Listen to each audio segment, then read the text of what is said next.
वटपौर्णिमा, वटपूजेमागील विज्ञान आणि योगदृष्टी. नमस्कार, मी अर्चनाच दिव्य योगा स्टुडिओमध्ये तुमचं मनपूर्वक स्वागत करते. आपण दरवर्षी वटपौर्णिमेला वडाच्या झाडाची पूजा करतो. अनेक जण प्रदक्षिणा घालतात, दोरा बांधतात आणि प्रार्थना करतात. पण कधी तुम्ही विचार केला आहे का, या परंपरेमागे विज्ञान काय आहे आणि योगशास्त्राच्या दृष्टीने वटवृक्षाला इतके महत्त्व का दिले जाते? चला, आज यामागील काही सुंदर तथ्ये जाणून घेऊया. सर्वप्रथम, वटवृक्ष म्हणजे हा निसर्गाचा रक्षक आहे. वटवृक्ष हा शेकडो वर्षे जगणारा विशाल वृक्ष आहे. त्याच्या असंख्य पानांमुळे प्रकाश संश्लेषण मोठ्या प्रमाणात होते. त्यामुळे तो परिसरातील हवेची गुणवत्ता सुधारण्यास मदत करतो. त्याच्या सावलीत तापमान कमी राहतं. अनेक पक्षी, प्राणी, मधमाशा आणि इतर जीवांना आश्रय मिळतो.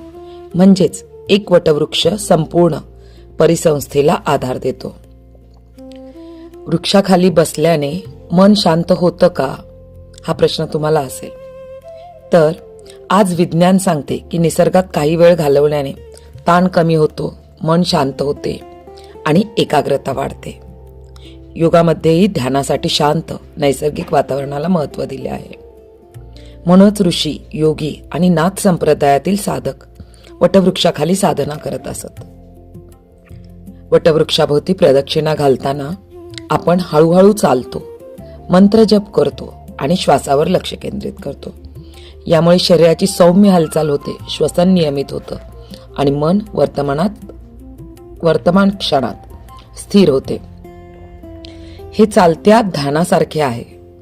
दोरा का बांधला जातो?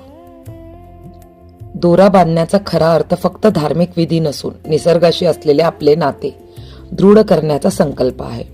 आपल्या पूर्वजांनी वृक्षांचे संरक्षण व्हावे म्हणून श्रद्धेची जोड त्यासोबत दिली. त्यामुळे वृक्ष तोडण्याऐवजी त्यांचे जतन करण्याची संस्कृती निर्माण झाली.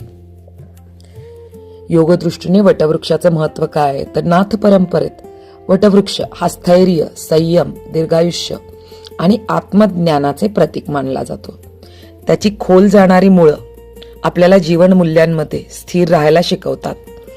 त्याचे भक्कम खोड संकटातही अडळ राहण्याचा संदेश देतात आणि त्याच्या विशाल सावलीतून निस्वार्थ सेवा आणि करुणेची प्रेरणा मिळते. म्हणूनच वटपौर्णिमा हा केवळ एक धार्मिक सण नाही, तो निसर्गाप्रती कृतज्ञता व्यक्त करण्याचा दिवस आहे. तो पर्यावरण संवर्धनाचा संदेश देणारा दिवस आहे. आणि सर्वात महत्त्वाचं म्हणजे वटवृक्षासारखे स्थिर, संयमी, उदार आणि सर्वांना आधार देणारे जीवन जगण्याचा संकल्प करण्याचा दिवस आहे. जर तुम्हाला ही माहिती आवडली असेल तर हा व्हिडिओ नक्की शेअर करा, कारण आपल्या परंपरांमागील विज्ञान प्रत्येकापर्यंत पोहोचणे खूप गरजेचे आहे. मी अर्चनाच दिव्य योगा स्टुडिओमधून तुम्हा सर्वांना वटपौर्णिमेच्या हार्दिक शुभेच्छा. हरि ओम.